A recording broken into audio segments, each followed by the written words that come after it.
We're going to pursue every one of these until the system is as foolproof as it can be. A lawmaker promises to act after our investigation reveals a former juvenile corrections officer worked inside a Central Texas high school while a state agency was investigating him for accusations of sexual misconduct. The state has do not hire registries designed to prevent things like this from happening.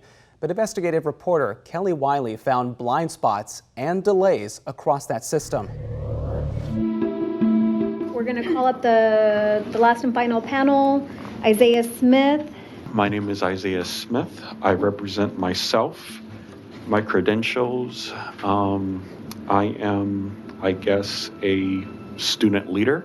I start with that agency on the 15th at one of their secure facilities at Giddings.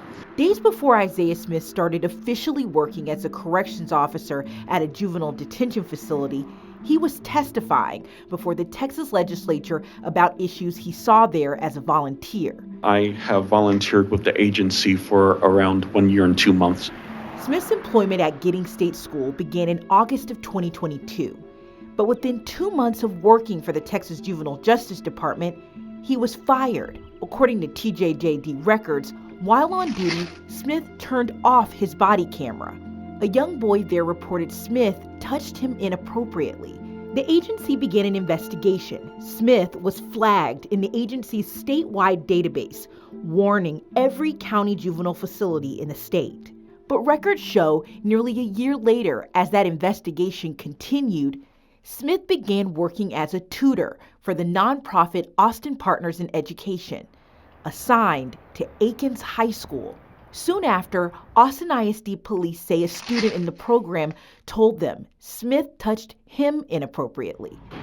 Smith is now in Travis County Jail, facing a charge of indecency with the child over the report out of Aikens. The nonprofit has not answered all our questions, including if Smith disclosed his past or the allegations he was facing before being hired as a tutor.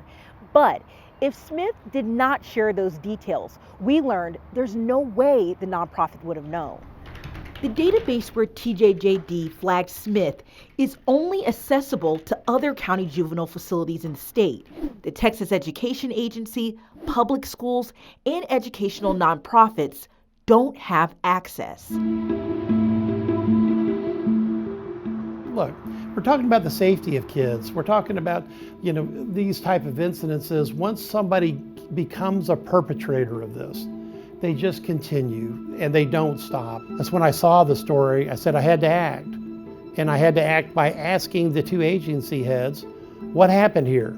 In last year's regular legislative session at the Capitol, Senate Bill 1849, lawmakers, including Houston Republican Senator Paul Bettencourt, passed a bill requiring the Department of Information Resources to create one large shared search engine, combining data about abuse and neglect findings from all child-serving state agencies, including TJJD, TEA, the Department of Family and Protective Services, and Health and Human Services. In response to the letter from Senator Paul Bettencourt, sparked by KXAN's reporting, TJJD and TEA leaders pointed out that search engine is still being designed and developed more than 6 months after the bill requiring it became law.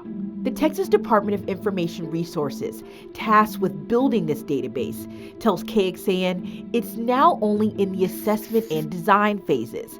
The agency said the current estimated completion date is the end of 2024, but that is difficult to be precise at this stage of the process. Are you worried about what happens in the meantime? Whenever there's an issue, in my mind, what gets measured gets fixed. There's a failure here, no question.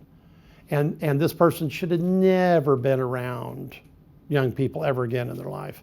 Both TEA and TJJD point out Isaiah Smith was hired as a tutor at Aikens before the bill to make a statewide search engine became law. TJJD says it's now going back to older cases like his to include in the data. But until then, agencies and schools will have to reach out for reference checks individually.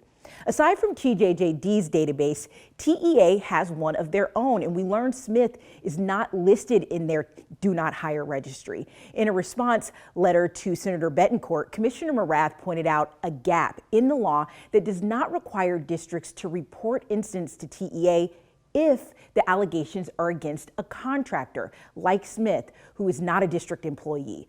Morath said his agency cannot compel districts to report contractors. Notice the language the commissioner uses is very specific. He can't compel them. Well, the school district should be reporting it anyway, and this problem will be fixed one way or the other by the next legislative session. Right now, Smith is in Travis County Jail. He was indicted in Lee County for indecency with a child and improper sexual activity with the person in custody. Those are both related to the report from his time as a corrections officer at Giddings State School. He is facing one charge of indecency with the child out of Travis County.